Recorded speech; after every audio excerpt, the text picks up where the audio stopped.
तुम दोनों के लिए मर गया।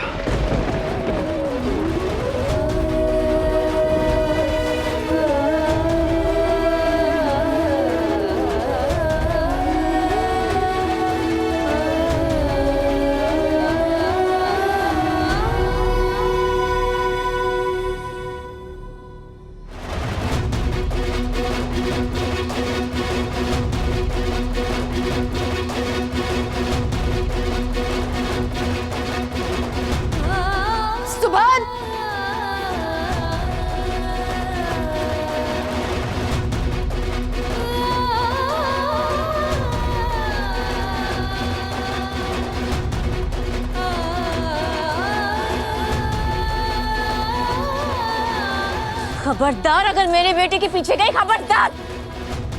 सोफी, जाओ सुभान को देखो।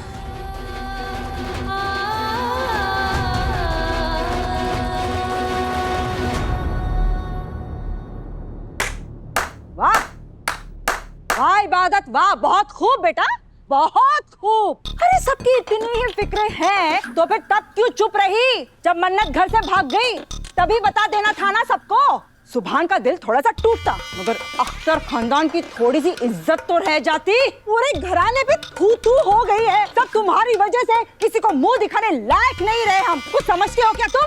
दूसरी बेटियों का क्या होगा? कौन उनसे निकाह करेगा? कौन बारात लेकर आएगा? कौन उनका हाथ थामेगा? इसके बारे में सोचा है क्या तुमने? नहीं सोचा है ना?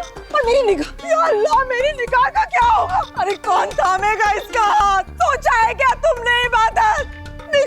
मेरे बच्चे, हम बदनाम हो गए बेटा, हम बर्बाद हो गए, हम किसी को मुंह दिखाने लायक नहीं रहे बेटा। कोई तेरे लिए रिश्ता नहीं लाएगा मेरी बच्ची, कोई रिश्ता नहीं लाएगा।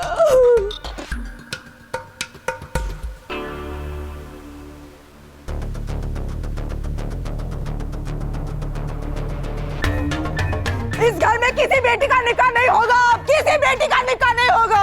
अरे हमारे दामन पे ऐसा दाग लगा है कि वो कभी नहीं धुल सकेगा, कभी नहीं धुल सकेगा।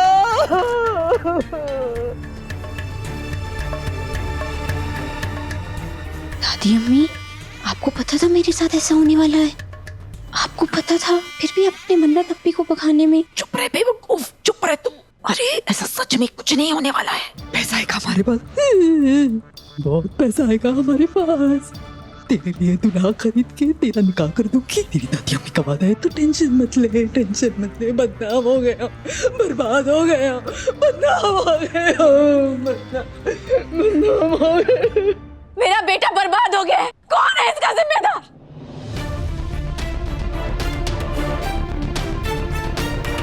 बोलेगा कोई? कौन है इसका जिम्मेदार?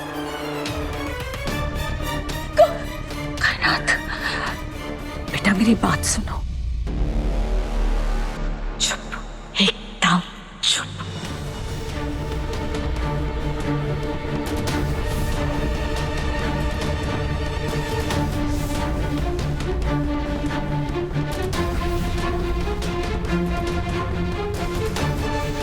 मैं बात कर रही हूँ इनसे, इनसे पूछ रही हूँ, दुआ बेगम से। बेटा है वो मेरा, दुआ बेगम, जवान बेटा। जानती भी हैं आप बेटे कैसे जवान होते हैं? बहुत गुरूर है ना आपको अपनी तरबियत पर, अपनी तालीम पर।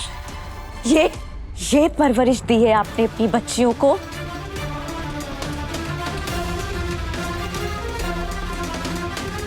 देख ली अपनी तरबियत, ये तरबियत दी है आपने। एक बेटी मक्कार निकली और दूसरी आवारा।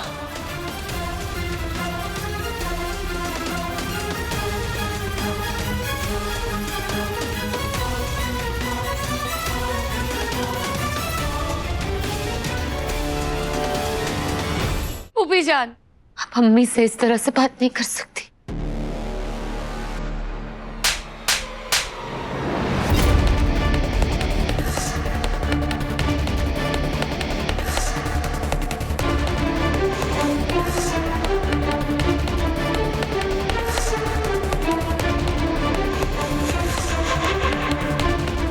मुझे किससे किस तरीके से बात करनी है अब तू मुझे सिखाएगी?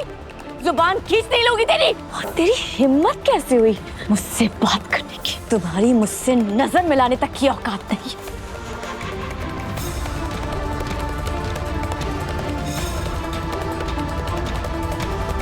जहाँ खड़ी हो ना वहीं खड़ी रहो, वरना ऐसी मार मारूंगी, ऐसी मार मारूंगी कि तुम्हारी रूह तक कांप जाएगी, समझे तुम?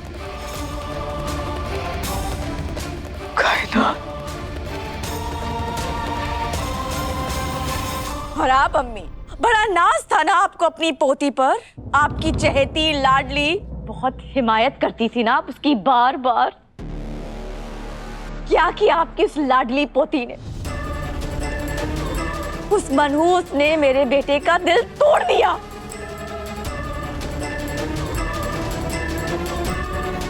बताएंगे आप क्यों किया उसने ऐसा? बोलिए।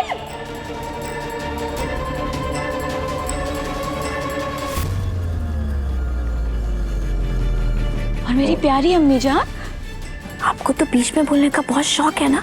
आज जितना मन करे आपका ना आप उतना बोल लीजिए, लेकिन आप मुझे ये बताइए कि क्यों उस लड़की ने मेरे बेटे के साथ ऐसा किया? आपको तो बहुत गुरूर था ना अपनी इस दुआ बेगम की तरबियत पर। ये तरबियत दी है उसने। अरे आपकी नवासी थूक कर चली गई है हम सब पर।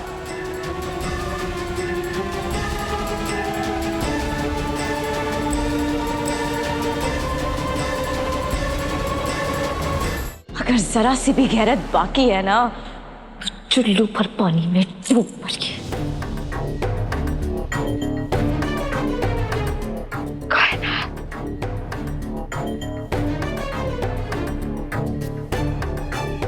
क्या हुआ?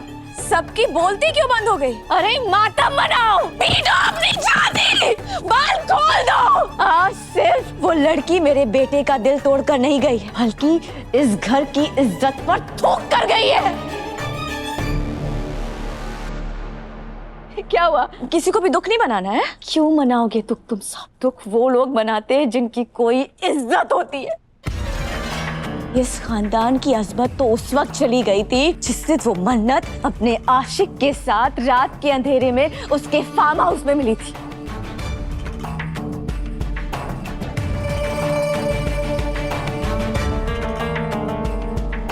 ये सब सुनकर भी अगर तुम सबका खून नहीं खौल रहा है तो उसकी वजह है कि तुम सब बेगैरत हो। लेकिन मैं चुप नहीं रहूंगी। जिन जिन लोगों की वजह से मेरे बेटे का दिल टूटा है ना दुआ बेगम, उन सबके मुंह पर तमाचा मार कर रहूंगी।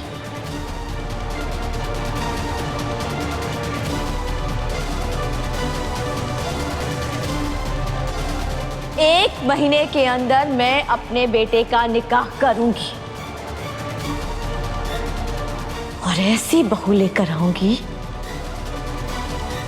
जो लाखों में एक होगी।